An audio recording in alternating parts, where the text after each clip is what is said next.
there. I thought I'd introduce a few of my animals to Camp Kennan. I've been enjoying watching the videos and interested to hear everybody's opinions, particularly the latest video I saw to do with reptiles being, you know, less is more. I agree completely. Basically, I don't have a huge number of reptiles because I want to give them as much space as I can. Hence, this little guy here has a fully planted bioactive 4x2x2 vivarium, even though he's only little for now. Obviously he'll get a bigger one as he gets to his full, maybe 6 foot length. I love this vivarium, it's doing really, really well. All the bioactivity, or a lot of the bioactivity at the moment, is doing its job over there. We can just see, nice pile of poop with springtails on it. But all the plants and that are doing really well, so I'm dead chuffed with this one. Then the next one is going to be a bit of a mess, so bear with me.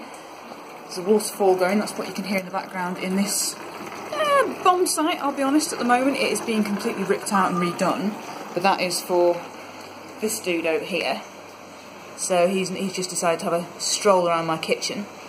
I'll shut that door for a minute because this steam is going. So he's a 9-year-old green iguana, been with me since he was little. He was found in a local park with his tail missing, so that regrew as best it can, and he's got to a decent size, so he's going to go into a big custom-made viv which I am constructing in my garage at the moment, so hopefully I can put some updated videos about that on at some point soon. And then we've got some parrots as well. They have free roam of this room. And we've got another bioactive viv. Sorry, this isn't focusing very well. There we go. Another bioactive viv over here. Again, a little bit messy. Not perfect. That there is a bracket for a camera. We've had some night vision cameras in here, which is fantastic because you get to see what she does overnight, because a lot of the time people think snakes don't move. But yeah, you put a camera on them at night.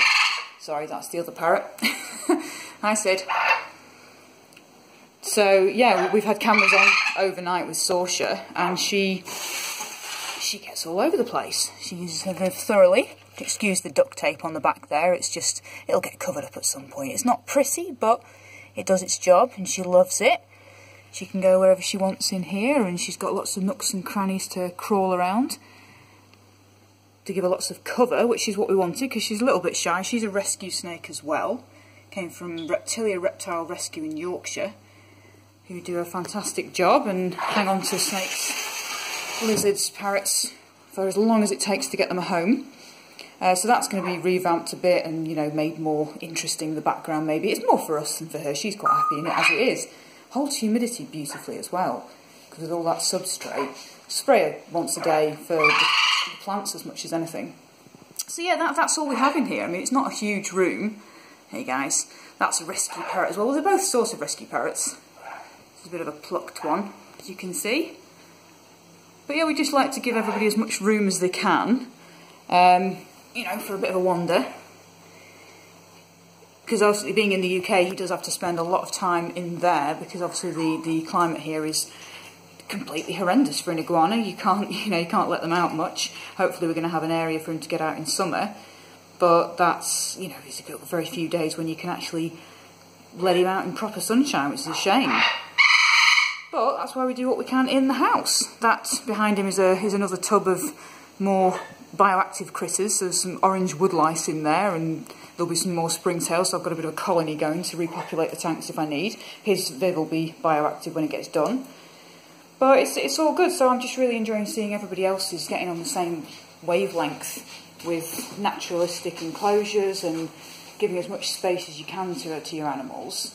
It was interesting to see Tom Crutchfield even saying about reducing numbers so that he can give his animals more space, because he's a very influential person. You know, if some of the other big breeders and such can agree with that ethos too, you want to go back in, mate, then it should make a difference to how the general public view reptile keeping, because rack systems seem to have come into force a lot, and I can see them for a practical basis for neonates and such. But yeah, beyond that, I'm not a big fan. There he goes, back into his room. All that mess will be gone in a couple of months. So yeah, I just thought I'd say hi, show you what I'm doing over here, and look forward to seeing more videos. And Sid says goodnight as well.